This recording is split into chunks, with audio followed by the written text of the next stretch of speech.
All of us have motivation of some sort. I define motivation as the desire to achieve that which you believe to be worthwhile. And many people go through life never getting in touch with their greatness because of the lack of motivation to push themselves, or because they have not found something that they believe to be worthwhile to challenge them. I believe that's the single most important element that separates the quality of people's lives. It's not just the ability to have hunger, but to sustain it. Hunger means that you want more. You want more of yourself. You want to make a bigger difference. You want to be a better parent. You want to do something more than there is today, and that you don't get satisfied. Most people start out with hunger at an early stage of life and they lose it. But the people that come to me are hungry either because something's happened, they've had a birthday with a 0 on it, they've gone through a divorce, they're starting a business and they know I've got to have a different level, or they're the best in the world and they're always looking for that edge that makes the difference. One of the things that we must do is that we must be involved in working on achieving self-mastery. You must work on yourself continuously. Never be satisfied with yourself. Always know that as you invest the effort and time on you, that's the greatest ability that human beings have above animals. See, a dog can't be anything but a dog. Tree can't be anything but a tree. Human being, you've got unlimited potential. You can put effort on you, and by concentrating on you and developing you, you can transform your life wherever you are right now. If you want to do anything worthwhile in life, you've got to be hungry. You got to be hungry. Begin to know that you have greatness within you. And if just one of you here begin to envision yourselves as being blessed and highly favored to reach your goals, if just one of you capture the essence of what that means, that you have greatness within you and a responsibility to manifest that greatness, that you can make your parents proud, you can make your school proud, you can touch millions of people's lives, and the world will never be the same again because you came this way. True champions get hungrier every time they win.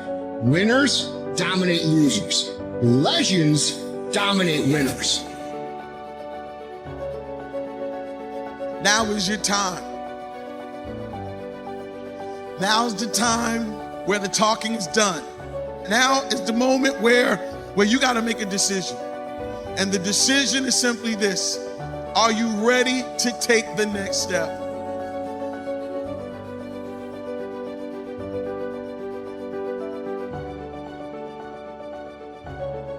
One of my favorite quotes is by Henry Wadsworth Longfellow.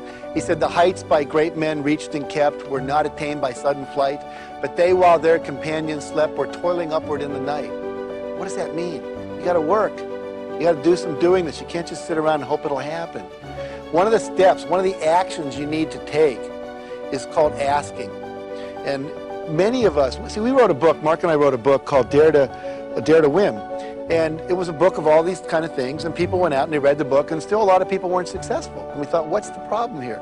And as we began to analyze and interview people, we realized that one of the main things that was blocking most people was the fear of asking for what they wanted. They wouldn't go up and just say, "Can I borrow money? Will you support my dream? Will you volunteer for school? Will you lend me your car?" Whatever it is they need, they were so afraid of being rejected. And so we wrote a book called The Aladdin Factor, How to Ask For and Get Everything You Want. And we were doing all that research, we ran across a girl named Marquita Andrews. And Marquita Andrews was the living example of what we call ask, ask, ask, ask, ask, ask, ask, ask, ask, ask, ask, ask, ask, ask, ask, ask, ask. Because you're going to have to ask a lot of people. And Marquita, her mother, when she was a little girl, came up to her and said, "You know, Marquita, I have a dream. My dream is to travel around the world, but I also have a dream for you. I want you to graduate college. Problem is, I'm a waitress. I don't see how I can underwrite both dreams on a waitress's salary. But I'll make a deal with you. If you'll go to college and agree that after you graduate, you'll take 25% of your income for the first number of years and put that in savings to send me around the world, then I'll pay for your college education. But if you're not willing to do that, then I don't know if I want to pay for your college education." Well, what is she? She's like 7 or 9 at the time. She goes, "Sure, deal," you know? Well, later that year, she joins the Brownie Scouts. And the Brownies are part of the Girl Scouts, and they came out with their annual cookie drive. And they had a contest that year. Girl who sells most cookies wins trip for 2 around the world. Marquita says, I'm getting out of this one easy, right? So she starts selling cookies like you can't believe. Now, in her first year as a Brownie Scout, she sold 3,526 boxes of Girl Scout cookies. Someone just said, no way. Most women who've sold Girl Scout cookies, if you sell 300 or 400 boxes, that is a big deal. 3,526. How'd she do it? Gas. She lived in New York, high population concentration, right?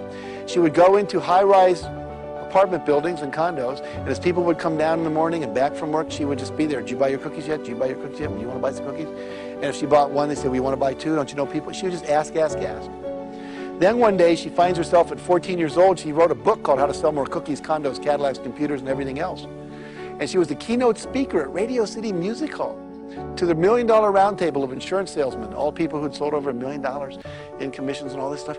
And she's up there talking to 1,000 people. At the end of her talk, she says, I want you all to look under your seat. You'll find a 3x5 card. Take that out and write a number between 5 and 10 on the card. So everybody did. And she said, that's how many boxes of Girl Scout cookies I want you to buy for me today as you leave here.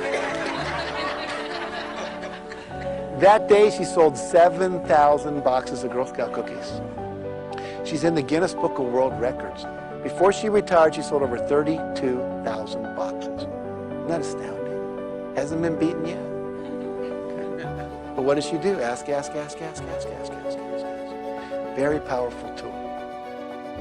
Now, she had one final clause, a little phrase she says, SW. What does that mean?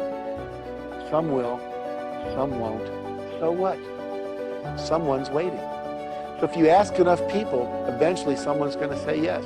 If I asked everyone in this room, do you have a red car? Eventually someone would say yes. It doesn't matter. If you ask enough people, you're going to get your dream met.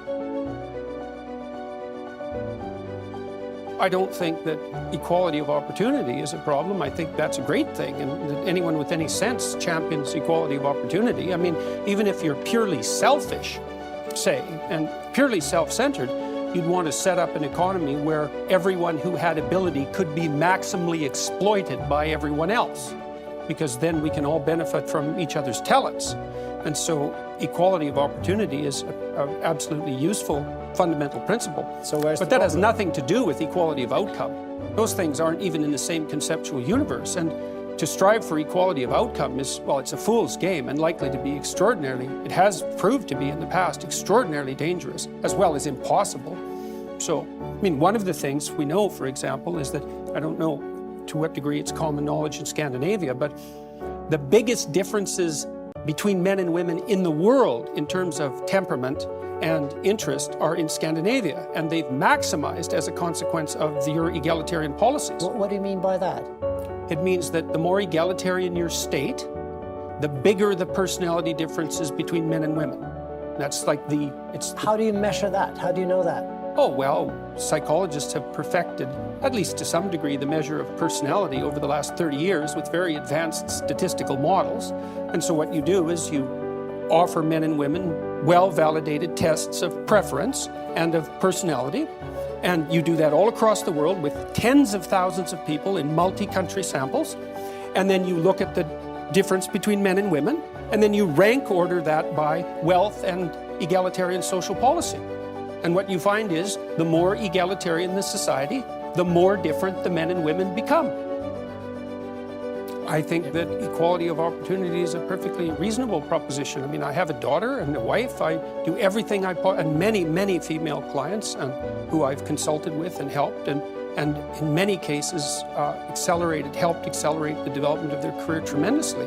It's obviously of great utility to encourage forward striving in young people and people in general. That's not the issue in the least. The issue is the outcome. Yeah, well, then why do you think the outcome, and these countries where the outcome is more equal, why do you think that leads to bigger differences between because there's only two reasons that men and women differ. One is cultural, and the other is biological. And if you minimize the cultural differences, you maximize the biological differences. So, I know everyone's shocked when they hear this. This isn't shocking news. People have known this in the scientific community for at least 25 years. And it's been replicated in the last month 3 times in 3 separate samples, including in Science, which is the world's greatest scientific magazine by a large margin. And it isn't a small effect, it's a huge effect.